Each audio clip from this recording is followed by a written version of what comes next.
নমস্কার, আমি সায়ন্তন আর in love with সয়েলে আপনাদের সবাইকে স্বাগত। আশা করি আপনারা সবাই ভালো আছেন।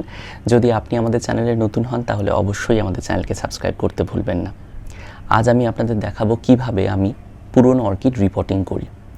আপনারা এই সেম টেকনিক অ্যাপ্লাই করে একটু এদিক ওদিক হয়তো হতে পারে নতুন অর্কিড রিপোর্টিং করতে পারবেন বা নতুন অর্কিড আপনারা প্রতিস্থাপন করতে পারবেন নতুন মিডিয়াতে। আমার কাছে প্রায় 3 বছরের পুরনো অর্কিড আছে। এটা ক্যাটলেয়ার ভ্যারাইটি। এই কাল্টিভারের নাম ইওয়ানাগারা অ্যাপেল ব্লসম হিহিমানু।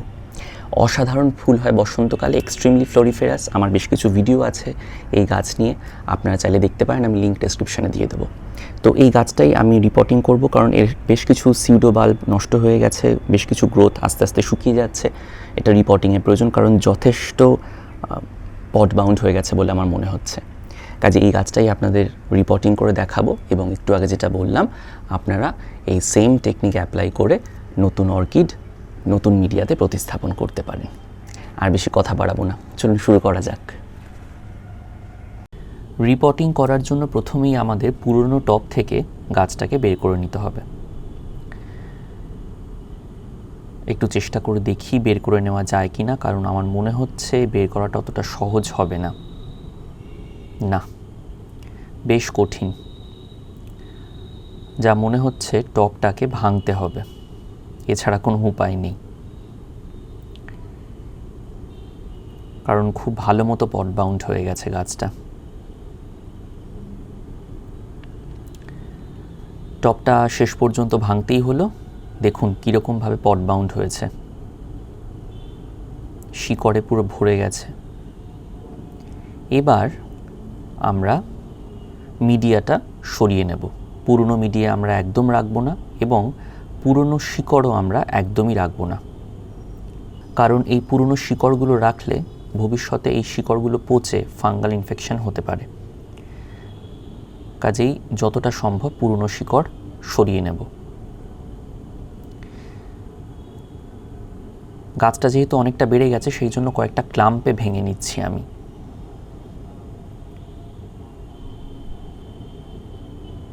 একটু কেটে সরাতে হবে, কিছু করার নেই।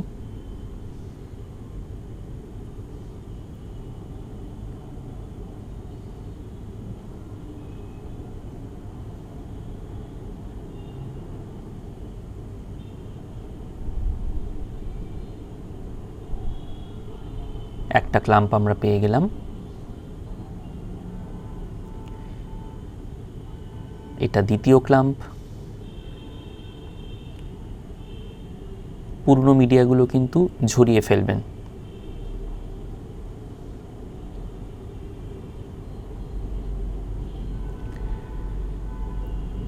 এবার আমরা যে সমস্ত সিউডো বাল্বগুলো নষ্ট হয়ে গেছে, যে গ্রোথগুলো নষ্ট হয়ে গেছে বা ফাঙ্গাল ইনফেকশানে খারাপ হয়ে গেছে বা শুকিয়ে গেছে, সেগুলোকে সব সরিয়ে ফেলবো, যাতে নতুন গ্রোথগুলো এনকারেজড হয় বেড়ে উঠতে, বা নতুন নতুন গ্রোথ আমরা দেখতে পাই।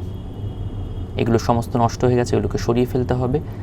আর পুরনো শিকড়গুলো কিন্তু ভালো মতো সরিয়ে ফেলবেন, কোনো পুরনো শিকড় রাখবেন না।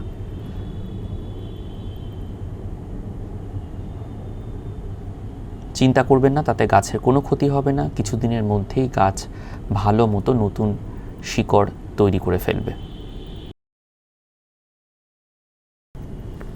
রুট প্রুনিং হয়ে যাওয়ার পর এবার আমি অ্যান্টিফাঙ্গাল সলিউশনে শিকড়গুলোকে খানিকক্ষণ ভিজিয়ে রাখবো। 15 থেকে 20 মিনিট ভিজিয়ে রাখাটা ইনাফ।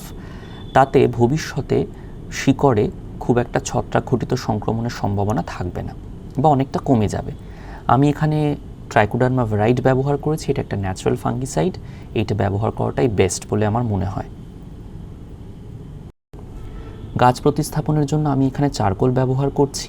চারকোলের বড় বড় টুকরো আমি নিয়েছি, আর একটা পুরনো টব নিয়েছি। আগের টবটা তো ভেঙে গেছে। আপনারা চাইলে লিকা ক্লে বলস বা নারকেল ছোবড়ার টুকরো, বা আপনারা চাইলে ট্রি বার্কও ব্যবহার করতে পারেন, কোনো অসুবিধা নেই। কিছুটা ভরে নেব আমি চারকোল দিয়ে টবটা। এবার আমি গাছগুলো বসাবো। আমি 3টে ক্লাম্পে সম্পূর্ণ গাছটাকে ভেঙে নিয়েছিলাম। এবার ক্লাম্পগুলো ধরে ধরে বসাবো। একটু জায়গা করে নিচ্ছি।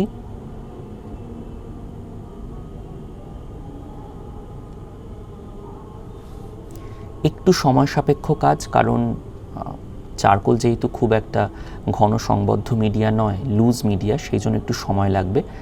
আর অর্কিডের রুটস যেহেতু খুব একটা এখনও পরিণত নয়, রুট প্রুনিংয়ের ফলে যেহেতু রুটস প্রায় নেই, সেই জন্য নতুন মিডিয়াতে গাছটা বসাতে একটু সময় লাগবে। কাজেই ধৈর্য ধরে কাজটা করবেন।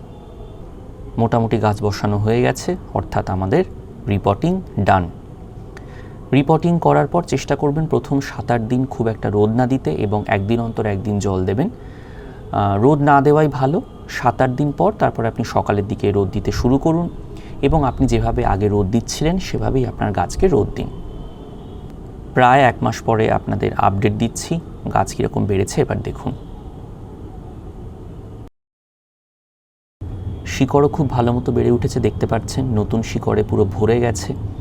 আমি প্রত্যেক সপ্তাহে সিভিড ফার্টিলাইজার ব্যবহার করেছি, আর প্রতি 15 দিন অন্তর অন্তর আমি এনপিকে 19-19-19 ব্যবহার করেছি, এবং তার ফলেই দেখুন কি সুন্দর নতুন রুট সিস্টেম তৈরি হয়ে গেছে। বেশ স্ট্রং রুট সিস্টেম দেখতেই পাচ্ছেন।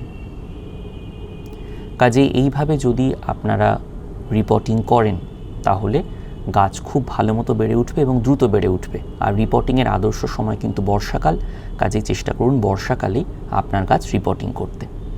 সবাই ভালো থাকবেন, সুস্থ থাকবেন এবং অবশ্যই আমাদের সঙ্গে থাকবেন।